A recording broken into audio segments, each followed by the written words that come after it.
This is little Miss Aiko, little Goofy. Huh, look at those ears. Yeah, put your head up so we can see those ears. We were doing halty work with her. She was super crazy scatterbrained at first. And so what we do is a whole lot of focus, giving her some jobs to do. Come on. Really, really stubborn. So not really a people pleaser. So we've been working a whole lot on boundaries and, wanting to work. Come on. When I stop, I want automatic sit. She's not allowed on any furniture or anything like that.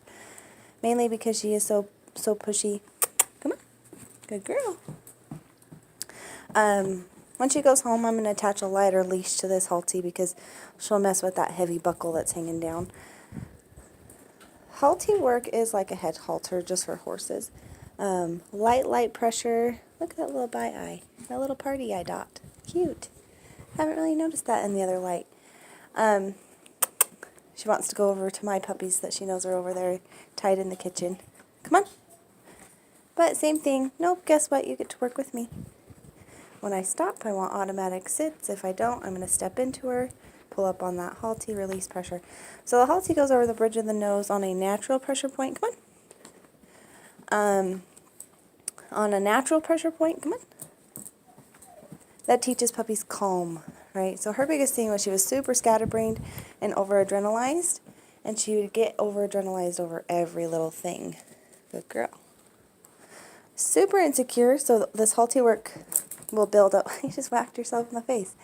Will build up a lot of confidence because when she gets fearful, we can correct, and how we correct is we pull up. We get her to put her butt to the ground in a submissive posture, which is different than bribing her with a treat for a sit.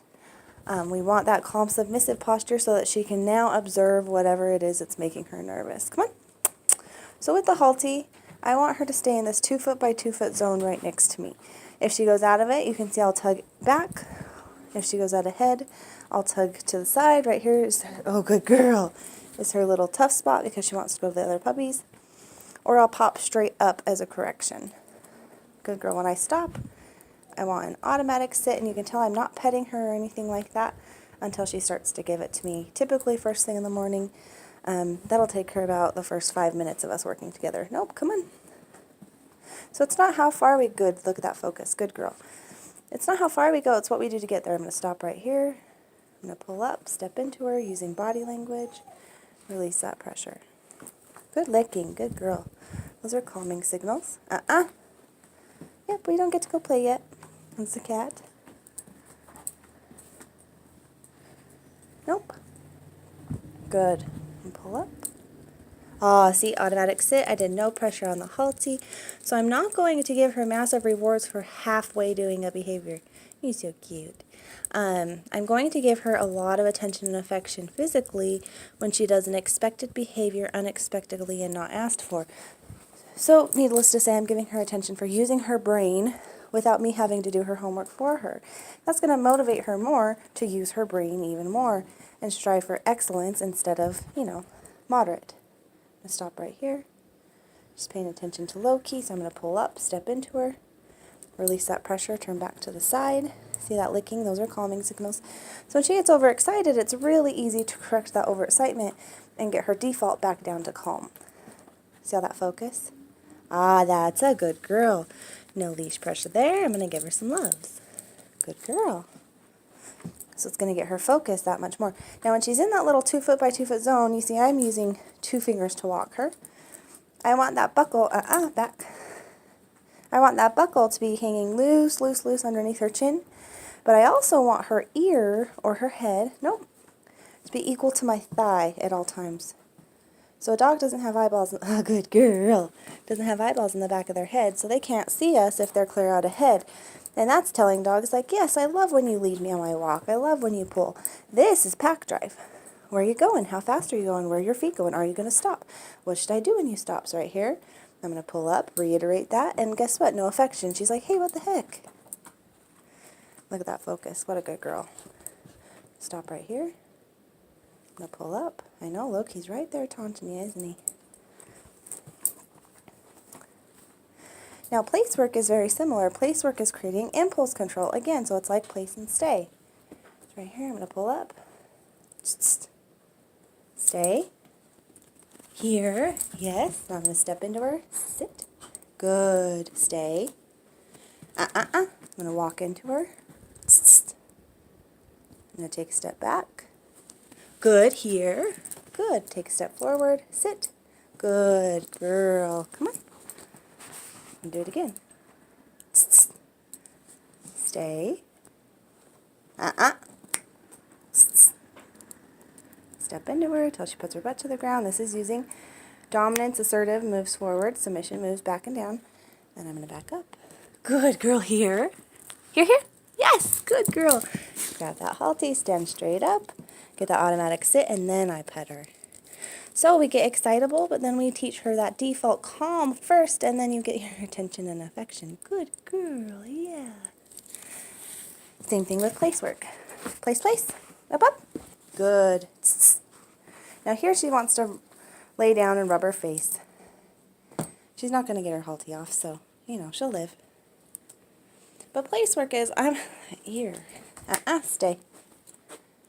Place work is, I'm going to put you on a spot, and everything around it is hot lava.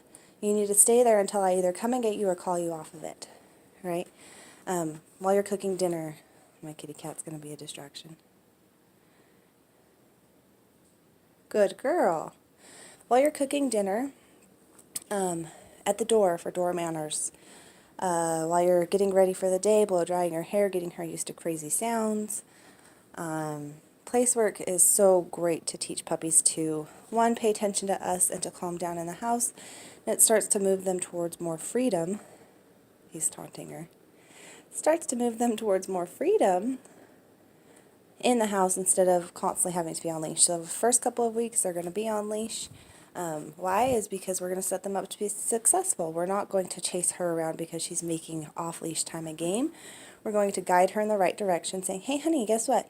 If you stay on your place while that kitty cat taunts you and you really want to chase him, well, then when I come back to you and I give you attention, I'm going to give you a lot of attention for being such a good girl. So you're giving her a job, right? It was hard work for this puppy to not go run after the kitty cat. What a good girl. Yeah. Does that feel good? And then I guide her off of the place. Come on. Yes, that was a good girl. Yes, that was hard work, huh? Then I'm going to utilize the cat as a distraction while we're walking. So loose leash unless she decides to make a bad decision. If she follows me, nope, good girl. Then there's going to be no pressure, right? If she decides to stalk him or chase him, well, then I can easily correct and guide her in the right direction and show her what I do want. Yes, what a good decision, good girl. She's like, what did I do? That was good. So every time out is a learning opportunity. Now you notice I'm not saying sit a whole lot or down or stay or anything like that, because obedience isn't foundational. We teach the action first. I want you to sit and have impulse control about the cat, right? If I would bribe her with a treat, I wouldn't be getting that focus and that good decision making. I'd be getting, okay, excitement, adrenaline, treat, excitement, adrenaline, chase the cat, treat, sit, right? Here, it's giving good choice, good girl. It's giving her the opportunity to make decisions on her own. Be that smart little girl. I'm going to stop right here. Automatic sit. What a good girl. Good sit. Very nice. Come on. Now that doesn't mean she doesn't have her puppy moments, like when we play and things like that.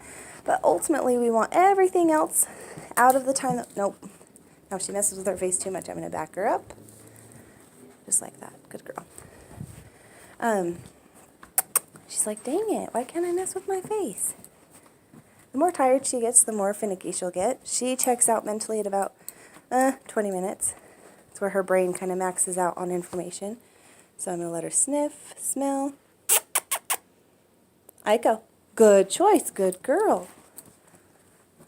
Back. Good girl. I'm going to stop right here.